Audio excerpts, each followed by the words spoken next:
आज राज्याचे उपमुख्यमंत्री माननीय अजितदादा पवार यांची पुणे शहरातील काँग्रेसच्या कार्यकर्त्यांनी भेट घेतली आणि पुण्याच्या विकासासाठी आणि जी प्रलंबित अनेक कामं गेल्या अनेक वर्षापासून अपूर्ण राहिलेली आहेत त्या कामासाठी केंद्र व राज्य सरकारच्या बजेटमधून 2000 कोटी रुपये उपलब्ध करून घ्यावेत अशी मागणी या ठिकाणी केली आणि त्याचबरोबर पुणे शहराच्या आगामी विकासाला एक नियोजन देण्यासाठी म्हणून सर्वपक्षीय अशी विकास परिषद त्यांनी आयोजित करावी अशी मागणी आज माननीय अजितदादा पवार यांच्याकडे आम्ही केली। आपण जर पाहिलं असेल की पुण्यातले अनेक प्रश्न आहेत। 10 वर्षापासून जायकाचा प्रकल्प अपूर्ण अवस्थेमध्ये आहे। 24/7 पाणी पुरवठ्याचा प्रश्न अपूर्ण आहे। पुणे शहरातील सर्वात महत्त्वाचा प्रश्न म्हणजे आज वाहतूक कोंडीचा आहे। आज पुणे शहरामध्ये वाहतूक कोंडी जर दूर करायची असेल तर सार्वजनिक परिवहन सेवा ही मजबूत होणं आवश्यक आहे आणि त्यासाठी 1000 बसेसची आवश्यकता आहे।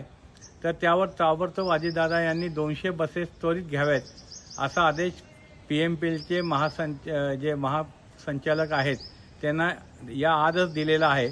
आणि त्याचबरोबर पुणे शहरामधील जी भूसंपादनाची कारवाई आहे आणि त्याच्यासाठी 2100 कोटी रुपयाची आवश्यकता आहे। अमृत योजनेद्वारे केंद्र सरकारची जी योजना आहे त्याच्यामधला सुद्धा 137 कोटी रुपये फक्त आपल्याला आतापर्यंत केंद्र सरकार राज्य सरकारकडून मिळालेले आहेत।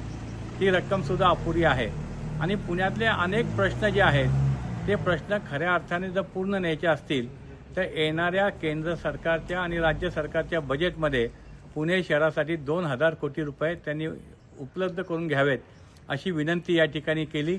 या शिष्टमंडळामध्ये माननीय दत्ता भैरट, राजेंद्र शिरसाट, रमेश अय्यर, त्याचबरोबर प्रशांत सुरसे, प्रथमेश अबनावे, चेतन अग्रवाल, सुनील मलके आणि सुरेश कांबळे या सर्व कार्यकर्त्यांचा समावेश होता।